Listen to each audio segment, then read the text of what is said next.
Hello everyone. बेटा आज हम करने वाले हैं बायोमोलिक्यूल्स का लेक्चर 3 और इसके अंदर आज हमारा मेन फोकस रहेगा limitations of open chain structure of glucose. Lecture second के अंदर हमने किया था कि glucose has open chain structure and to prove the open chain structure of glucose we did certain chemical reactions. हमने कुछ केमिकल रिएक्शंस किए थे कल ग्लूकोज के साथ में, जो इस बात को प्रूव करने के लिए थे कि glucose has open chain structure. एक लाइन के रूप में उसका स्ट्रक्चर होता है, एक चेन के रूप में उसका स्ट्रक्चर होता है। लेकिन आज हम कुछ ऐसे केमिकल रिएक्शंस, कुछ ऐसी प्रॉपर्टीज ग्लूकोज की करने वाले हैं जो इस बात को भी साथ के साथ प्रूव करते हैं कि ग्लूकोज के पास सिर्फ ओपन चेन स्ट्रक्चर ही नहीं होता है, वो साइक्लिक फॉर्म में भी एग्जिस्ट करता है। तो सबसे पहला जो प्रॉपर्टी है इस बात को प्रूव करने के लिए कि glucose has ring chain structures, not only open chain structure. तो फर्स्ट पॉइंट है यहाँ पर glucose forms two isomeric glucosides. ये क्या होते हैं? इस पॉइंट को समझने के लिए देखिए, जो एल्डिहाइड्स होते हैं, एल्डिहाइड्स का जनरल फॉर्मूला क्या है? R C double bond O H, like this. जो एल्डिहाइड्स होते हैं, ये aldehydes react with alcohols like methanol CH3OH in presence of dry HCl। यानी कि हमने इसको दिया एसिडिक मीडियम। ड्राई HCl का मतलब हो गया एसिडिक मीडियम दिया। So in that acidic medium जो aldehydes, we are talking about aldehydes. तो यहाँ पर क्या है, कुछ ऐसे रिएक्शंस हो रहे हैं यहाँ पर जिस बात को प्रूव करेंगे कि जो ग्लूकोज है उसके पास में ओपन चेन स्ट्रक्चर नहीं होता और वो साइक्लिक स्ट्रक्चर होता है। जो हमने कल बनाया, और साइक्लिक स्ट्रक्चर के अंदर क्या होता है, एल्डिहाइड्स जो ग्रुप होते हैं इनके कार्बोनिल ग्रुप जो होता है वो कन्वर्ट हो जाता है साइक्लिक फॉर्म के अंदर। ये वाला ग्रुप उनसे एलिमिनेट हो जाता है, बदल जाता है, दूसरे फॉर्म के अंदर कन्वर्ट हो जाता है। तो जब एल्डिहाइड्स का रिएक्शन मिथेनॉल के साथ में कराया जाता है तो देखिए ये दो स्टेप की रिएक्शन होता है टू फॉर्म एसीटल। पहले स्टेप में हेमीएसिटल बनेगा, सेकंड स्टेप में एसिटल बनेगा। रिएक्शन कैसे होगा ये देखो यहाँ, ये जो डबल बॉन्ड है यहाँ, ये डबल बॉन्ड डिसोसिएट करेगा जिससे कार्बन पॉजिटिव और ऑक्सीजन पर नेगेटिव चार्ज आएगा। यहाँ से भी आप ऐसे करें, इस पॉइंट को आप यहाँ से तोड़ दें। जब यहाँ तोड़ेंगे तो कार्बन पर पॉजिटिव हो जाएगा और OH पर नेगेटिव चार्ज होगा। तो ये जो कार्बन वाला पार्ट है ये आके जुड़ेगा ऑक्सीजन के साथ में, और जो OH वाला पार्ट है ये आके जुड़ेगा कार्बन के साथ में। और जो कंपाउंड बनेगा वो क्या हो जाएगा, जिस R C एक H इसके ऊपर लगा हुआ है। अब इसकी दो वैलेंसियां हो रही है, एक ऑक्सीजन के बॉन्ड और एक कार्बन का बॉन्ड टूटने। तो एक पर ऑक्सीजन है, ये उसकी वैलेंसी है, एक कार्बन है, ये उसकी वैलेंसी है। तो कार्बन पर आकर कौन जुड़ रहा है? OH, और ऑक्सीजन के साथ में कौन जुड़ रहा है? CH3। तो ये देखिए एल्डिहाइड के रिएक्शन से जब ईथर स्ट्रक्चर बन जाते हैं इनको हम बोलते हैं हेमी एसिटल। Hemiacetal. अगर एल्डिहाइड्स के रिएक्शन से ईथर्स बन रहे हैं, और ईथर नहीं है ये अकेला, इसमें OH भी, एक ही कार्बन पर ईथर भी है और OH अल्कोहलिक ग्रुप है, तो इनको हम बोलते हैं हेमी एसिटल। और अगर दो इथीरियल बॉन्ड आ जाए सेम कार्बन पर तो इनका नाम बन जाएगा फिर एसिटल। तो ये तो हुआ फर्स्ट स्टेप के अंदर रिएक्शन इसका। अब सेकंड स्टेप के अंदर क्या होगा, ये जो प्रोडक्ट बना हमारा R ऊपर H और यहाँ O CH3 और यहाँ आ गया ये। अब ये दोबारा से एक और मॉलिक्यूल के साथ में रिएक्शन करेगा और ये हो जाएगा CH3OH dry HCl। Gas is used which gives acidic medium. इसमें देखिए अब क्या होगा, यहाँ से इसका H और यहाँ से पूरा OH, they will react to form water, पानी बन जाएंगे। और ये जो पार्ट होगा इस पर कैसे चार्ज होगा? नेगेटिव, और इस पर कैसा है? नेगेटिव। हाइड्रोजन पे कैसा है? पॉजिटिव। तो ये दोनों तो रिएक्शन करेंगे टू फॉर्म वाटर। अब ये जो पार्ट बचा है ये आकर के इस कार्बन के ऊपर जुड़ जाएगा, क्योंकि यहाँ पर कैसा चार्ज है? नेगेटिव, तो कार्बन पर कैसा होगा? पॉजिटिव। तो ये नेगेटिव इस पॉजिटिव से जुड़ेगा तो क्या बन जाएगा? देखो इट इज RC, ये H और ये इसकी दो वैलेंसी, एक के ऊपर क्या लगा हुआ है? CH3, अब दूसरे के ऊपर आगे और लग गया CH3। तब एक ही कार्बन के ऊपर दो इथीरियल ग्रुप लगे हुए हैं इसके अंदर, तो इसको हम बोलते हैं एसिटल। ये जो रिएक्शन किया है हमने, this reaction is for aldehydes, aldehydes के लिए। तो यानी कि ये मतलब है कि जिस ऑर्गेनिक कंपाउंड के अंदर एल्डिहाइडिक ग्रुप होगा, एल्डिहाइडिक ग्रुप होगा जिस ऑर्गेनिक कंपाउंड के अंदर, वो एसिटल फॉर्मेशन शो करता है। तो यही जो पॉइंट है, यही जो रिएक्शन है, ये किसके साथ होना चाहिए? ग्लूकोज के साथ में होना चाहिए, बिकॉज ग्लूकोज का जो ओपन चेन स्ट्रक्चर है, ग्लूकोज का जो ओपन चेन स्ट्रक्चर है उसमें आपको याद होगा कि फर्स्ट कार्बन जो होता है वो किस फॉर्म के अंदर होता है, एल्डिहाइडिक फॉर्म के अंदर होता है। तो एल्डिहाइडिक फॉर्म के अंदर है तो इसका रिएक्शन किसके साथ हो, O CH3 इसके साथ में रिएक्शन, और रिएक्शन होकर के यहाँ पर बिल्कुल वैसे जैसा कि हमने सिंपल एल्डिहाइड में किया था वही रिएक्शन इनके साथ होना चाहिए, but this simple reaction does not take place, यहाँ ऐसा नहीं होता है। इंस्टेड मतलब acetal formation do not take place. जो एसिटल फॉर्मेशन का काम था इस कार्बन के साथ में दो इथीरियल बॉन्ड जो जुड़ते थे, वहां आपने देखा कि दो मिथाइल ग्रुप रिएक्शन करते हैं, तो वो काम यहाँ नहीं होता। यहाँ ये होता है सिर्फ एक ही मिथाइल ग्रुप रिएक्शन करता है और ये क्या बनाता है, ये देखिए बनाएगा C6H11O5OCH3, सिर्फ एक OCH3 ग्रुप आकर के लगता है। इसको हम बोलते हैं methyl alpha D glucose and methyl beta D glucose. ये जो स्ट्रक्चर बना है, ये जो स्ट्रक्चर सिंपल जो हमने ग्लूकोज का स्ट्रक्चर बना, this is D plus glucose. अब इसका मीनिंग क्या है, डी प्लस ग्लूकोज, ये हम अपने नेक्स्ट वीडियो के अंदर डिस्कस करेंगे, डी क्या होता है और प्लस क्या पॉइंट होता है इनके अंदर। इसके अलावा और भी कुछ ऐसे पॉइंट है एनोमेरिक फॉर्म्स, अल्फा और बीटा फॉर्म, वो अपने नेक्स्ट वीडियो के अंदर करेंगे, क्योंकि अब हम सिर्फ लिमिटेशंस कर रहे हैं यहाँ पर, इसलिए इसमें ज्यादा नहीं, आपको हिंट बता दें जिससे आपको समझ में आ जाए। तो डी जो होता है नीचे से ऊपर वाला जो कार्बन होता है, मतलब फिफ्थ कार्बन ग्लूकोज के अंदर या कोई और कार्बोहाइड्रेट हो तो उससे नीचे वाले को जो OH हम राइट साइड में बनाते हैं तो उसके लिए भी लिखते हैं प्लस डी, सॉरी सिर्फ डी, और लेफ्ट की तरफ हो तो यहाँ पर आ जाता है नाम L, और ये प्लस और माइनस ये ऑप्टिकल एक्टिविटी के लिए होते हैं। और अगले पॉइंट आ रहा है अल्फा और बीटा फॉर्म।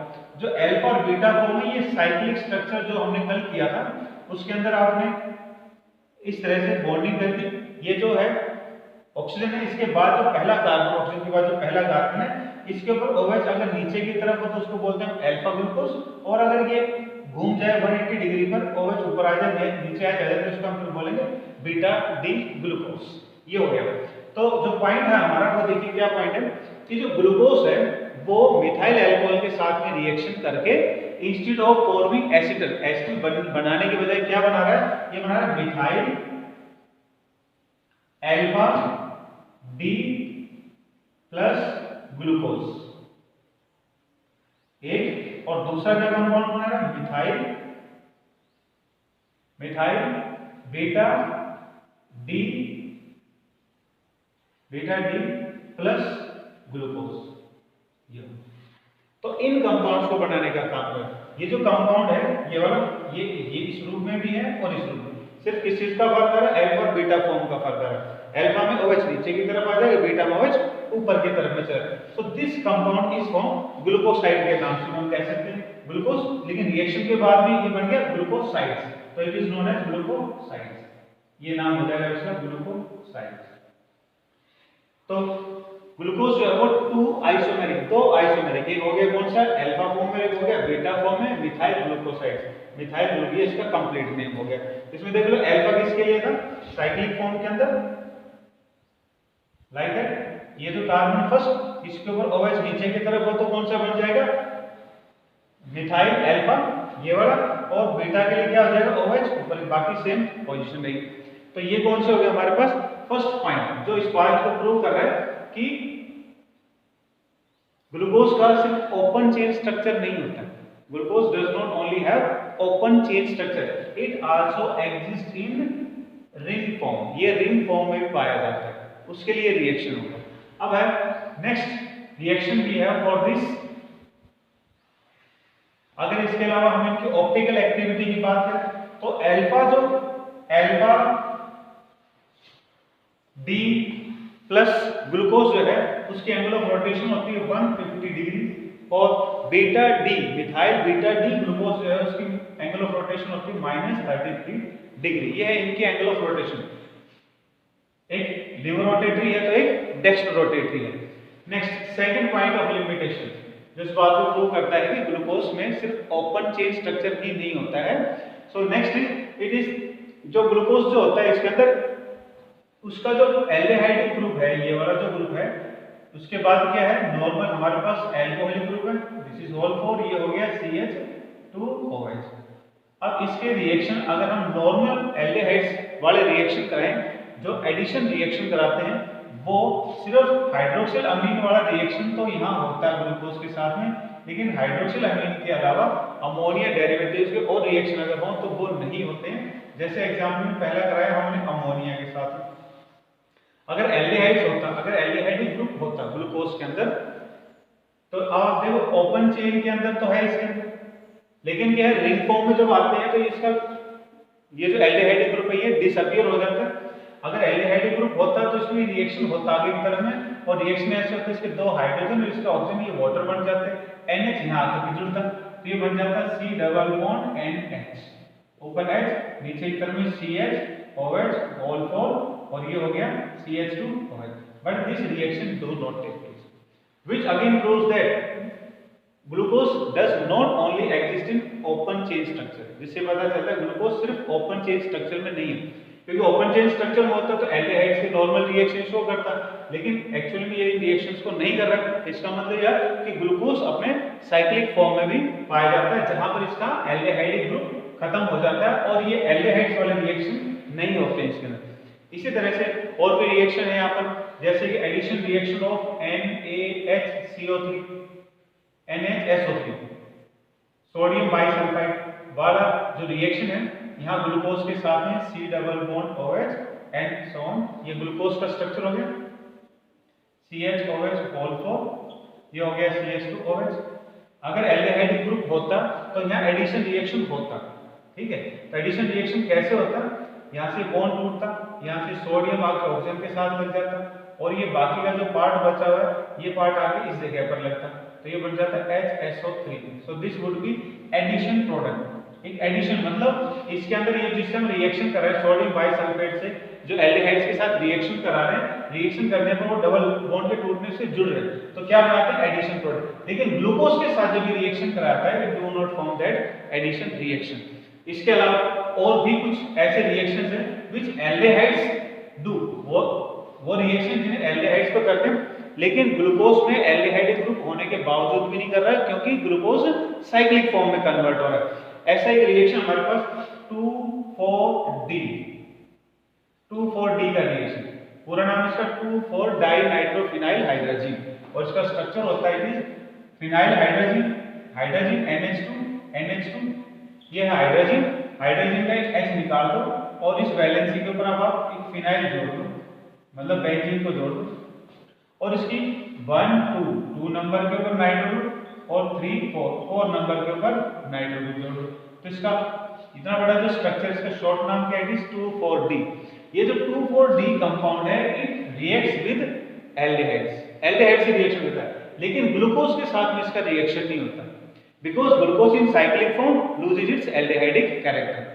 तो यहाँ पे उसका रिएक्शन नहीं होता। अगर मान लो इसकी जगह हम सिंपल यू कर लें, ये कोई एल्डिहाइड, तो ये रिएक्शन कैसे करेंगे इसके साथ में, how this compound will react. तो देखो NH2 NH benzene NO2 NO2 under some mild conditions. तो देखिए रिएक्शन कैसे होती है, ये इसके दो हाइड्रोजन ये वाटर बन जाते हैं, ये वाटर बन जाते हैं ऐसे। तो इसके नाइट्रोजन की दो वैलेंसी खाली होती, कार्बन की दो वैलेंसी आती और खाली होती है, ये दोनों जुड़ जाते हैं, और जुड़कर क्या बनाते हैं, R C ऊपर H double bond nitrogen, nitrogen के आगे फिर नाइट्रोजन H और फिर, तो aldehyde shows this reaction, aldehyde ये रिएक्शन करते हैं। तो जो हमारा ग्लूकोज का ओपन चेन स्ट्रक्चर हमने किया था, ग्लूकोज के अंदर भी क्या है, ग्लूकोज के अंदर भी क्या है, एल्डिहाइड ग्रुप, लेकिन glucose do not undergo reaction, ये इसके साथ रिएक्शन नहीं करता, which proves that glucose not only exist in cyclic form, वो सिर्फ साइक्लिक फॉर्म में नहीं, changes to do not exist in open chain structure but changes to cyclic structure, जहां इसका एल्डिहाइड ग्रुप खत्म हो गया, इसलिए रिएक्शन नहीं होता। So these are the reactions which are perform, ये वो रिएक्शंस है जो एल्डिहाइड ग्रुप तो करता है, लेकिन जिन चीजों में एल्डिहाइड ग्रुप नहीं होगा वो रिएक्शंस को नहीं करते। सो ये हो गया। ऐसे अब आप देखो next reaction which stereoisomers, glucose जो होता है, glucose It forms two stereoisomers. Glucose पूरा है, it is D dash plus dash glucose. D plus glucose जो होता है, it exists in two isomeric forms. ये हम क्या बना रहे हैं? Isomeric forms. बल्कि stereoisomers. They are known as stereoisomers. ये दो stereoisomeric forms बना रहे हैं. Stereoisomers क्या होते हैं? जिनमें स्पेस के अंदर रोटेशन के कारण से शेप के अंदर या स्ट्रक्चर के अंदर फर्क आना शुरू हो जाएगा. लाइक ऑक्सीजन यहां पर ये कौन सा हो गया? अल्फा. और इसी के अंदर अगर रोटेशन करा देते हैं किसमें कन्वर्ट हो जाता है? ये हो गया ऊपर की तरफ चला गया. ये कौन सा बन गया? बीटा. तो ये इसके दो स्टीरियोइसोमर.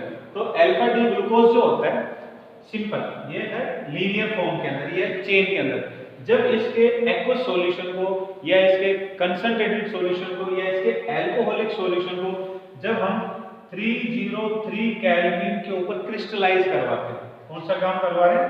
क्रिस्टलाइजेशन का. क्रिस्टलाइजेशन का मतलब होता है इसको जमना. जब हम अल्फा डी ग्लूकोज के अल्कोहलिक सॉल्यूशन को या कंसंट्रेटेड सॉल्यूशन को 303 के ऊपर क्रिस्टलाइज करते हैं, उसको फ्रीज करते हैं, जमाते हैं, तब जो स्ट्रक्चर बनता है that is alpha D plus glucose. ये बनता है भाई. इसके सॉल्यूशन को जब हम थोड़ा और हाई टेम्परेचर ले लें और उसके ऊपर जाकर के फ्रीज करें, क्रिस्टलाइजेशन का काम करें 371 केल्विन के ऊपर, इस टेम्परेचर क्रिस्टलाइजेशन का काम करें, तब जो प्रोडक्ट बनता है एक्वस सॉल्यूशन को फ्रीज करने से, क्रिस्टलाइजेशन करने से, वो बनता है बीटा